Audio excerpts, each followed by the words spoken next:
So here it is, the last example question in simple harmonic motion and its second order differential equations. A particle undergoing SHM has a period of square root of 0.2 per second. As it moves, it encounters air resistance of magnitude 25 dx dt newtons, where dx dt is the rate of change of displacement at time t. First, we show that 5 d2x by dt squared plus 125 dx dt plus x is 0. Hence, solve the differential equation if the particle starts at the origin at approximately 2 meters per second after half a second. And then in a period of 30 seconds, by what factor has the velocity of the particle changed? So that is quite a lot of information. You can go ahead and try this yourself and then come back for the solution. Or you can just see me walk through it. So we're told that obviously the period is square root of 0.2. So omega squared is 0.2. And we're told that the scaling factor of friction is mu, which is 25. So first we show that 5 d2x by dt squared plus that plus x equals 0. So we should note that the general form is d2x by dt squared plus mu dx dt plus omega squared x is 0. So d2x by dt squared plus 25 dx dt plus 0.2x is 0.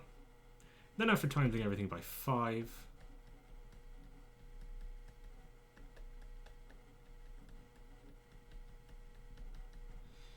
we get the solution that we need, QED.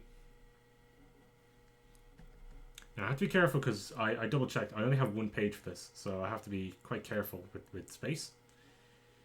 So our auxiliary equation is 5m squared plus 125m plus 1 is 0, which I've already figured this out as minus 0.008 and minus 25, which gives our general solution as x is c1 e to the minus 0.008 t plus c2 e to the minus 25t. I'm just switching out a and b for c1 and c2 because it tends to be that c1 and c2 actually fit better for me when I'm talking about these sorts of questions. It's a bit weird, but it's just kind of what I find best with these. So we're told that the particle starts at the origin. So x is 0 at t equals 0. So that's c1 e to the 0 plus c2 e to the 0. So c1 plus c2 is 0. That's going to be equation number 1. Equation number 2. So velocity is 2 after half a second. So at t equals 0.5, v is 2. So remember when differentiating exponents, if we're given x is c1 e to the minus 0.008 t plus c2 e to the minus 25t, then dx dt is minus 0.008 c1 e to the minus 0.008 t. That should again be minus because we're bringing down the minus power. So this would be minus 25 c2 e to the minus 25t. So from here we're told that 2 is subbing into here. Again, I've already figured a lot of this out.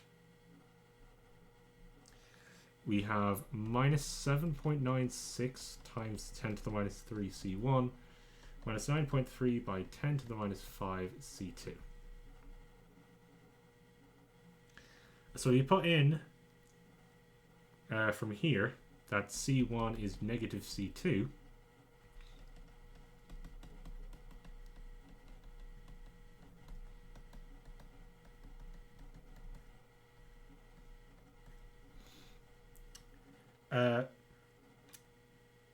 We can solve from here, but it actually doesn't make much of a difference on the numbers as a whole.